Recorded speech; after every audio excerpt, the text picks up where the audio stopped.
Hello, I'm Aria, and I'm on the verge of turning 18. I'm sharing my story because, frankly, there's no one else willing to listen to me. Maybe I'm just reaching out to connect with anyone who will listen, but I have no other option. It feels like no one else wants to talk to me anymore. However, things weren't always this bleak.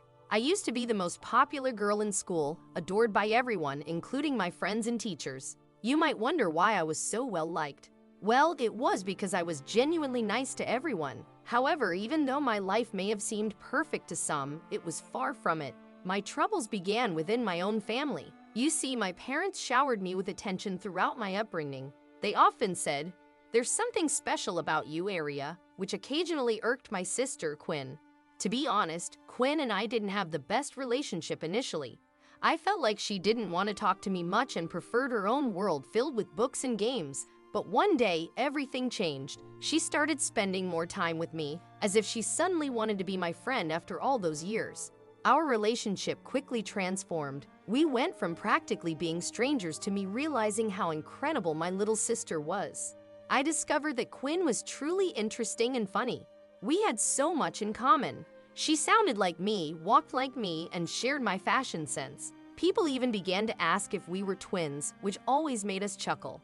However, things took a dark turn when I noticed that Quinn was unkind to others, something I didn't really appreciate. My friends shared the same sentiments about Quinn's behavior, and I couldn't really blame them. Even my parents occasionally told her that she should be nicer, more like her sister, but I didn't dwell on it too much. I wanted to believe that Quinn would eventually change or outgrow her mean streak. Little did I know that she would transform into a monstrous version of herself. Here's how it unfolded. One Friday night, my friends invited me to a party. I eagerly got dressed up and looked forward to the event. However, Quinn entered the room looking upset and inquired about my plans. When I told her about the party, she requested to come along. Initially, I thought it might not be a good idea because Quinn didn't really fit in with my group of friends, and they didn't particularly like her. Nevertheless, I didn't want to be unkind, so I agreed to let her join. It turned out to be a grave mistake. During the ride to the party, I tried to talk to her as gently as possible, mentioning that she'd have to start making her own friends soon. To my surprise, she responded with something unexpected, saying, "Why should I make new friends when I have yours?" At the time, I thought she was merely being naive and didn't fully grasp the implications of her words, but now I do. At the party, my initial hopes were high, and I wasn't disappointed. It was a wild and enjoyable event. Upon arrival, a group of my friends immediately whisked me away from Quinn. We had a fantastic time, and I made an effort to keep an eye on my younger sister. However, every time I glanced her way, I noticed that Quinn was doing nothing but giving me hostile looks. The night took an even stranger turn when my sister approached me and handed me a drink. When I brought it to my lips, I realized it smelled strongly of alcohol. I furrowed my brow at Quinn, but she casually remarked, "It's okay if we have a drink together, right, sister? It's a party after all." I glanced around and observed that nearly everyone else was drinking, so I reluctantly agreed.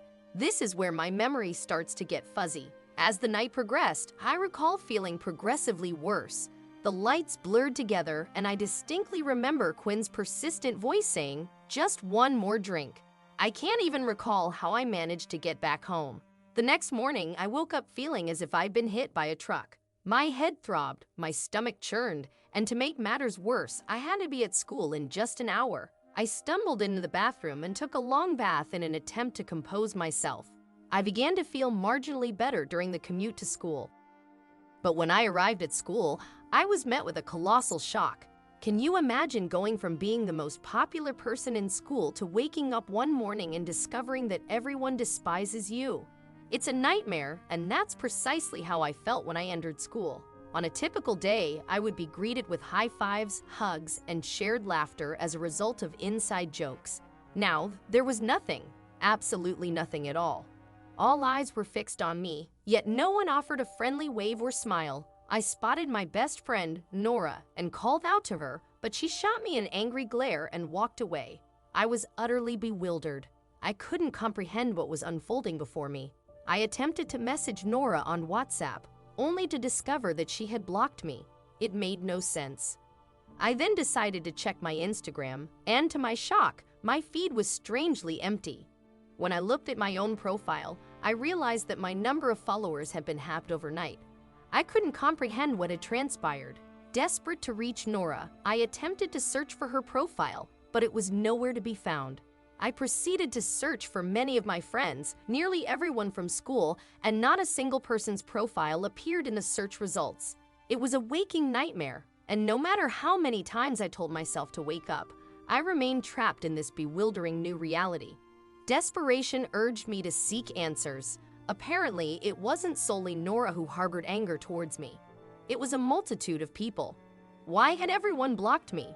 Was there an issue with the app, or had someone tampered with my account? But the reality was far more extensive than that, as I discovered that I had also been blocked on Facebook and Twitter by everyone. I suddenly felt incredibly insignificant, overwhelmed by the question, why? This puzzling situation left me trembling. One of the school's meanest girls approached me, her voice dripping with malice as she said, "How does it feel to go from being the school's princess to a nobody? Everyone despises you. You're so disgraceful. I hope whatever you did yesterday was worth it." Shocked and trembling, I fumbled with my phone, inadvertently dropping it. I watched in horror as the screen shattered and went black. My phone was broken. Panicking, I rushed over to another friend named Zoe and asked her what was happening.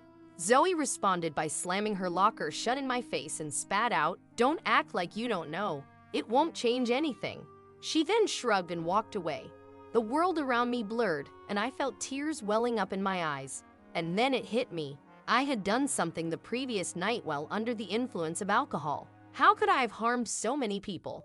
The inexplicable nature of my situation left me in shock.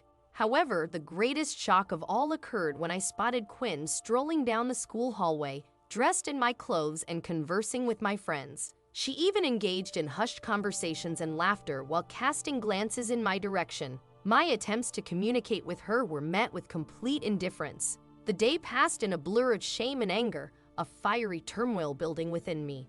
When Quinn returned home, she acted as though nothing unusual had occurred. I asked her why she had ignored me at school earlier, to which she regarded me for a moment before explaining that her actions stemmed from her overwhelming shame over what I had done the previous day. Tears welled up in my eyes as I cried, unable to remember what had transpired. I pleaded with her, confessing my inability to recall the events. She responded with laughter and offered a cryptic remark, "Maybe this will help." Then she showed me the video that had initiated it all. In the video, I watched my intoxicated self engage in rude and insulting behavior toward my friends. I mimicked them and hurled hurtful names at them, with the things I said coming across as shockingly racist. I couldn't fathom how I had uttered such words. This couldn't be me, I thought. Deep down, I knew I wasn't that terrible, but how could I argue against such incriminating evidence? Following the revelation of the video, the days passed agonizingly. I continued attending school, subject to constant shoves and insults from various individuals. I was relegated to the last choice during classroom activities and subjected to mockery by those I had once surpassed in popularity. One day, my principal summoned me to his office, sparking a glimmer of hope within me. Surely he would intervene and put an end to the torment. Surely he would listen to my side of the story and take action against the bullying. Instead, the principal presented me with page after page of posts he claimed I had made about the school. Horrific, threatening statements that shocked me to my core. Tears welled up in my eyes as I struggled to comprehend what I was seeing. I frantically attempted to explain that I hadn't posted anything on Facebook recently.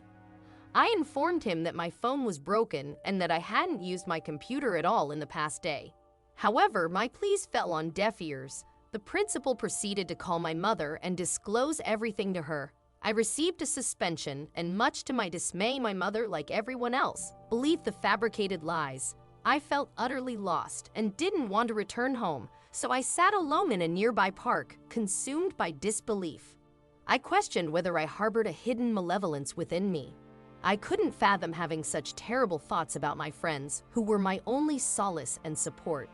As I stared at the grass beneath my feet, a fellow student named Gabriel approached me. Strangely, he didn't appear angry or upset. Rather, he seemed unusually cheerful. Gabriel claimed to have searched everywhere for me and approached with an affable demeanor. I regarded him with confusion, for Gabriel and I had rarely interacted before. To my surprise, he draped his arm around me and declared that he had always desired to be with me, expressing relief that I reciprocated his feelings. I was taken aback, for I had never conveyed any romantic interest in Gabriel. While he was an attractive guy, he simply wasn't my type. Gabriel insisted that our conversation the previous night had been incredibly meaningful to him. My heart froze. How could we have conversed when my phone had been out of commission for days? I had intentionally refrained from going online to shield myself from the cruelty of others. Doubting his claim, I asked if he was certain that I had sent him a message the previous night. In response, he displayed the messages from my Facebook account to his, all dated from the previous night. A surge of emotions washed over me, relief, confusion, and anger, all colliding within me. I was relieved to realize that it wasn't me who had engaged in these reprehensible actions. Someone had hacked into my accounts and posed as me. However, the question remained, who could be responsible for such a malicious act? In my desperation to convey the truth, I grasped his hand and took hold of the phone, attempting to convince him that the person he had conversed with the previous night wasn't me. I emphasized that I hadn't professed my love to him, nor would I ever. Despite my best efforts to be understanding and kind, he interpreted my words as manipulation, and his eyes reflected anger as he uttered, "Everything your sister said about you was true.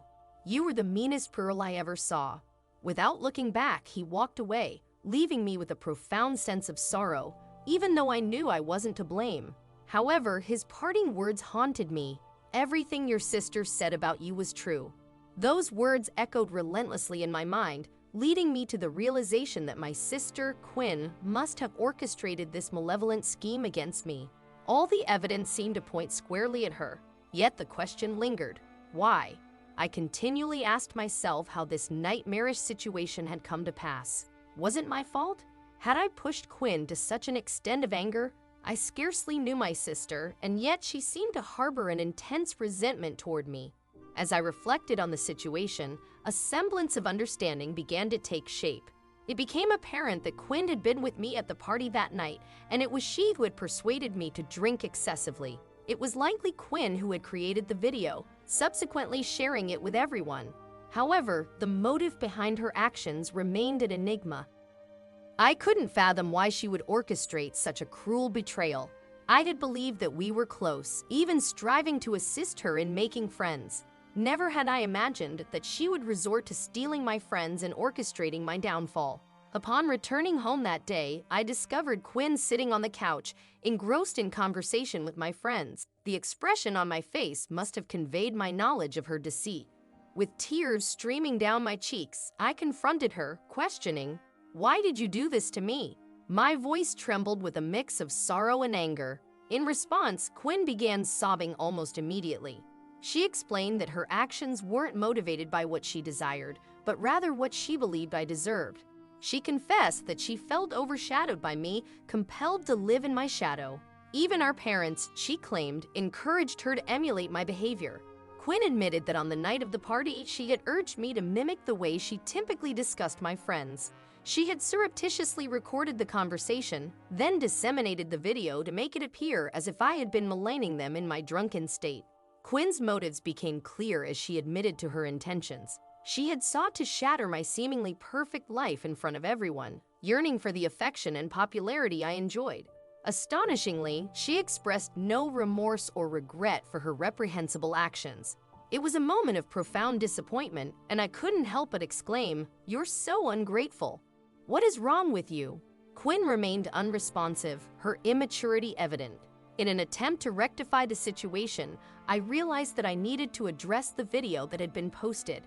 So I struck a deal with my sister. I gave her an ultimatum. She had to create a video apologizing and confessing the truth, or I would expose her actions with evidence. Reluctantly, Quinn complied, recording an apology video that revealed her deceitful actions. The video quickly went viral throughout my school. Gradually, the pieces began to fall back into place. My friends welcomed me back, the school principal extended an apology, and my parents ceased the harmful comparisons between my sister and me, treating us equally. My life was once again under my control, but now it came with valuable lessons. Although it had been a challenging experience, I was grateful for the opportunity to overcome it. In the end, I couldn't help but feel a twinge of sympathy for Quinn. And as a valuable lesson from the ordeal, I vowed never to indulge in alcohol again.